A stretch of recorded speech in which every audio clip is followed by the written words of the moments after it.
If you are watching this video then there is a very high chance कि तुम्हारा नाम नहीं था लिस्ट में, राइट? आरआईएल में रिजेक्टेड, जेएसएल में नहीं हुआ और टाटा स्टील का तो रहे नहीं तो। By the way you are not alone because last year मेरा भी नहीं हुआ था। There is a very good chance कि इस बार तुम्हारा हो जाए JSPL internship program. But in this video I will be sharing each and everything. और हाँ, एंड में कोई सरप्राइज़ में गेस्ट भी आने वाला है, so stay tuned.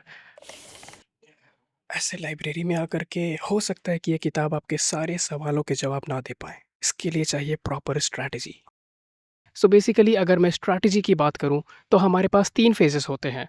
The first one is resume part and then we have this examination part and finally this we have the interview part. Alright, so this is gonna be a complete video on JSPL Internship 2025. So hey everyone, this is TR Rahman and I am a final year engineering student at BIT Sindri. ये सब तो ठीक है, पर क्या तुम eligible भी हो? Let us find out. तो of course you have to be in your third year या फिर प्री फाइनल ईयर, यानी कि आपका जो पासिंग ईयर होना चाहिए दैट शुड बी 2026, राइट? और मैं ब्रांचेस की बात करूं तो फिर यहाँ पर ब्रांचेस में है mechanical, electrical, metallurgy, civil, chemical, mining, production. Total 7 branches यहाँ पे मेंशन किए हुए हैं। अगर मैं एकेडमिक्स का थोड़ा बहुत बताऊँ तो फिर as you can see on the screen कि ये जो है टोटल लाइक जितने भी हैं 10th हो गए, 12th हो गए या फिर आपके ये ग्रेजुएशन हो गए, सभी में you must have 80% at least. Simple है, सबसे ज़्यादा ईज़ी तो आई थिंक जेएसपीएल का ही है। क्यों? क्योंकि कोई भी टेक्निकल क्वेश्चन है ही नहीं, ओनली एप्टीट्यूड बेस्ड क्वेश्चन्स आते हैं यहाँ पर। ओके, तो सेक्शन 1, 2, 3 होंगे जो कि फिगर वाले होंगे, यानी कि कुछ रीजनिंग बेस्ड क्वेश्चंस होंगे, एप्टीट्यूड बेस्ड क्वेश्चंस होते हैं। तो सेक्शन 1 में भी वही रहेगा, 2 में भी वही और 3 में भी वही रहेगा। और तीनों सेक्शन जो होते हैं वो 6-6 मिनट करके होते हैं और क्वेश्चंस टोटल होते हैं 8, 8 और 8। ओके, तो इस हिसाब से यू हैव टू अंडरस्टैंड कि हाँ, टाइम लिमिट डेफिनेटली यहाँ पर इंपॉर्टेंट है and that you need to make sure कि सारा कुछ टाइम से पहले ही सॉल्व हो जाए। Next is section 4। तो सेक्शन 4 में अप्रॉक्सीमेटली 174 क्वेश्चंस होते हैं जो कि मोस्टली बिहेवियर बेस्ड होते हैं। अगर आपने टाटा स्टील का पता होगा आपको, तो फिर वहाँ पर भी एक बिहेवियर बेस्ड टेस्ट होता है, राइट? तो सिमिलर काइंड ऑफ टेस्ट यहाँ पर भी होता है जो कि आपके पर्सनैलिटी को चेक किया जाता है कि क्या आपने आपकी थॉट प्रोसेस क्या है, आपकी सोच क्या है। लाइक अगर मैं कंडीशन दे दूँ दिस एंड दैट तो फिर आप क्या करते हो? तो इस तरह के क्वेश्चंस में कोई सही या गलत आंसर नहीं होता है। All you need to do is कि आपको मोस्ट एप्रोप्रिएट वन जो आपके अकॉर्डिंग बेस्ट है, जो आपको लगता है सही है, वही वाला चूज़ करना है। There is no right, there is no wrong. अब क्योंकि आप यहाँ तक वीडियो देख रहे हो तो फिर डेफिनेटली कुछ स्ट्रैटेजी तो बनता है, राइट? ओके, तो मैं बता देता हूँ कि सेक्शन 1 टू सेक्शन 3 जो है ना, उसके लिए आपको कहीं न कहीं पेपर फोल्डिंग वाले क्वेश्चंस बहुत अच्छे से प्रैक्टिस करके जाने हैं। Plus you have to understand कि जो वर्बल रीजनिंग वाले क्वेश्चंस होते हैं, उनको भी अच्छे से देख के जाना है। ये दोनों देख लेना है, काम हो जाएगा। क्या कहा मैंने? Verbal reasoning and this paper folding वाले जो रीजनिंग होते हैं, फिगर बेस्ड जो होते हैं, इन सभी को अच्छे से प्रैक्टिस करके जाना। Definitely you will be performing very well.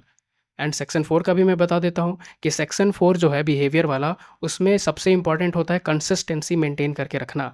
Like for example, अगर आपने पहले बोला है कि मैं जो हूँ वो कहीं भी अडेप्टेबिलिटी शो कर सकता हूँ, तो फिर नेक्स्ट कंडीशन अगर कुछ और दिया जाए then also you have to make sure कि कुछ सिमिलर सा ही ऑप्शन आप चूज़ करो कि हाँ, आप अडेप्टेबल हो, आप कहीं पर भी शिफ्ट हो सकते हो, कोई भी कंडीशन दिया जाए। तो accordingly you have to understand कि वहाँ पर कंसिस्टेंसी, आंसर का जो कंसिस्टेंसी है दैट मैटर्स। रिज्यूमे के लिए मुझे बस ये कहना है कि जो भी रिज्यूमे यूज़ किया जा रहा है, मेक श्योर कि वो कॉलेज का फॉर्मेट में होना चाहिए या फिर आपके यूनिवर्सिटी के फॉर्मेट में ही होना चाहिए। अगर वो नहीं है आपके पास तो फिर ट्राई करें, आप किसी भी सीनियर से मांग सकते हैं, they can easily provide.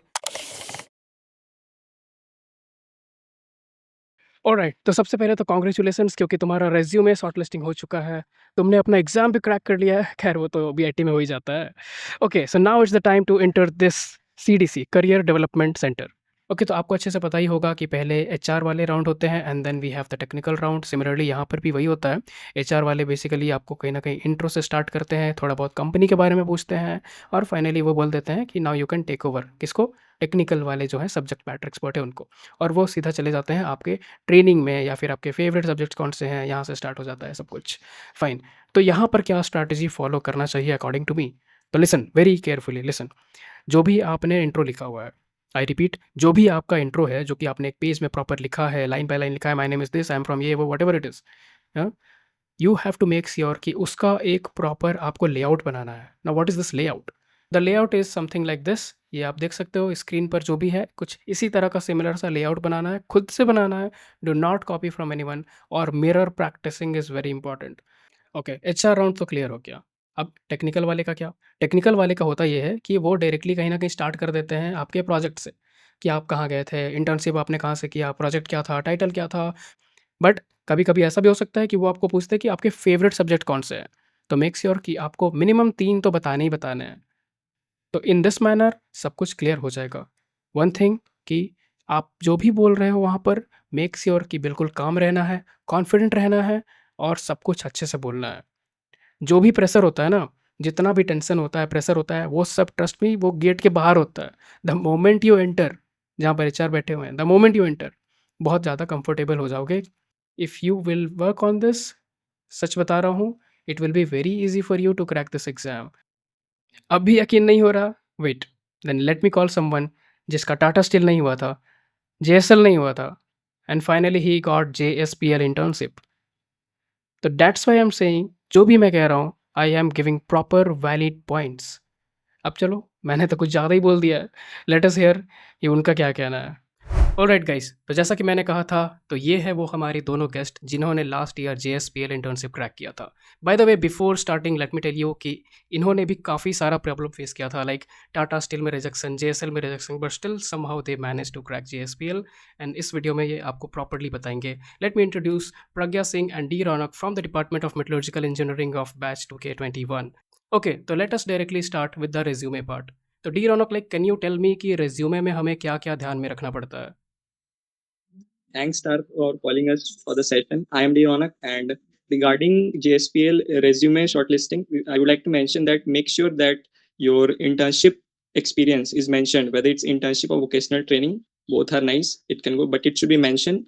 And all the other your 10, 12 marks should be properly mentioned. And you should try to stick to the standard college format. And like Pragya, can you add some more point on this, like skills वगैरह क्या होते हैं, नहीं होते हैं, ये सब?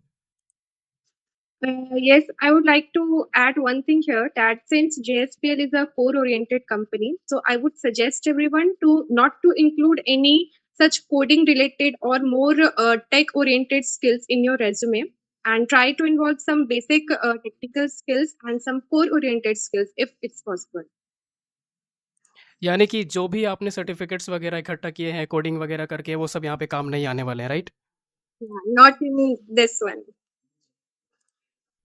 सो what if I tell you कि सब कुछ हो चुका है, ठीक है, रेज्यूमे शॉर्टलिस्टिंग हो चुका है, एग्जाम क्रैक हो चुका है, and finally we have come across into the boss part which is the interview part. तो इंटरव्यू का क्या एक्सपीरियंस रहता है, कैसा होता है, क्या होता है? Like Pragya, can you tell me what was your experience in the interview?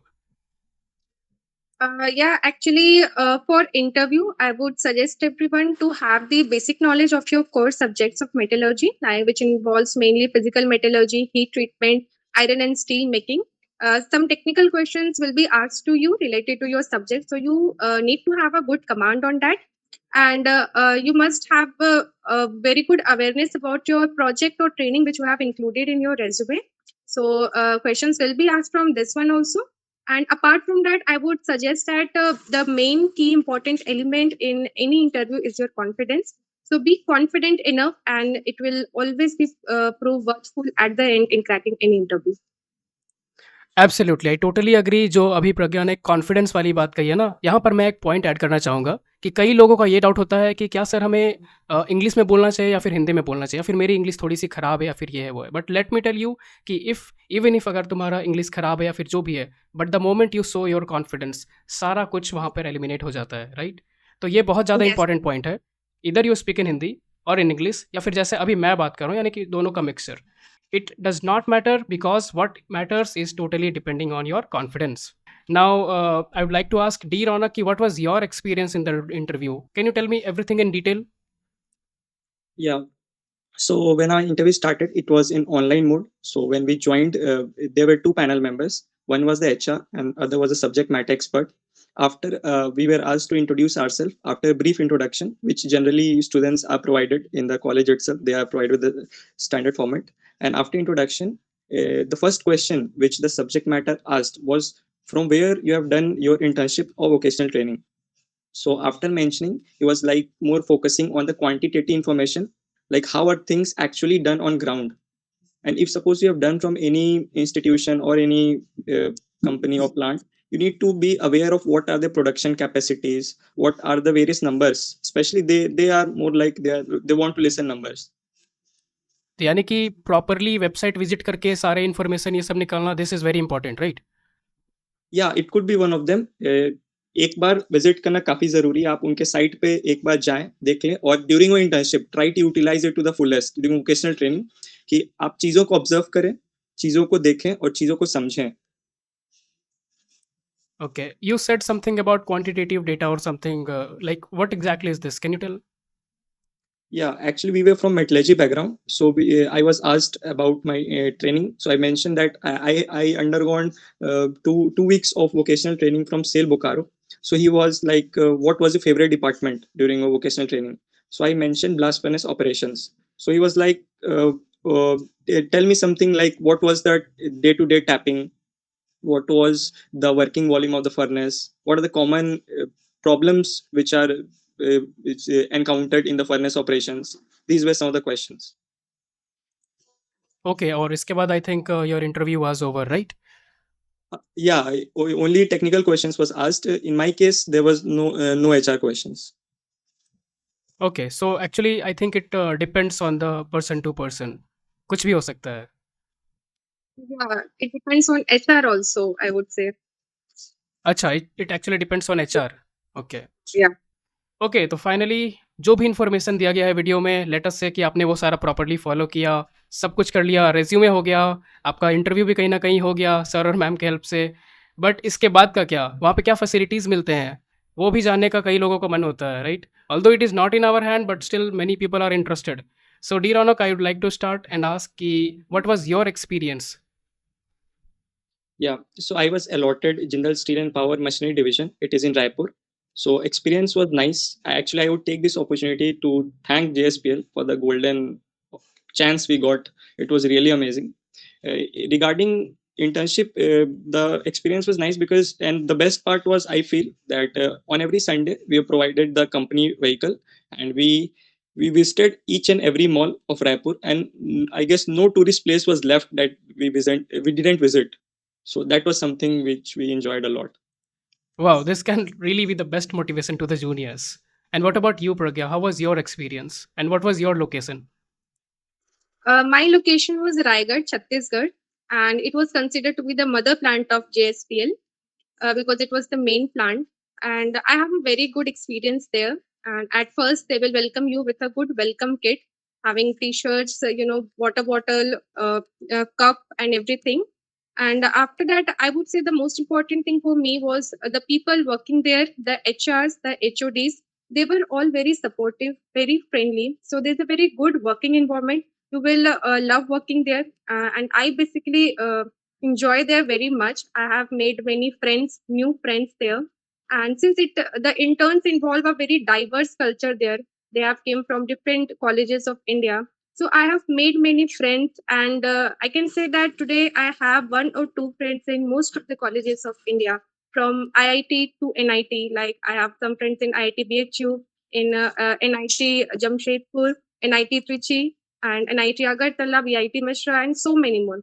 So it will ultimately going to increase your public relation, and at last I would say that it was a very wholesome experience for me, and I have enjoyed. At the same time, I have learned, gained some industry exposure, and it was nice working there. Wow, ये सब सुनने के बाद तो I think I missed a lot. Anyways, although it was a very short interaction, but इसमें pure knowledge था। There was no bluff and all, it was pure knowledge. And I hope कि juniors comment कर करके आप दोनों को फिर से कहीं ना कहीं चैनल पे बुला लें।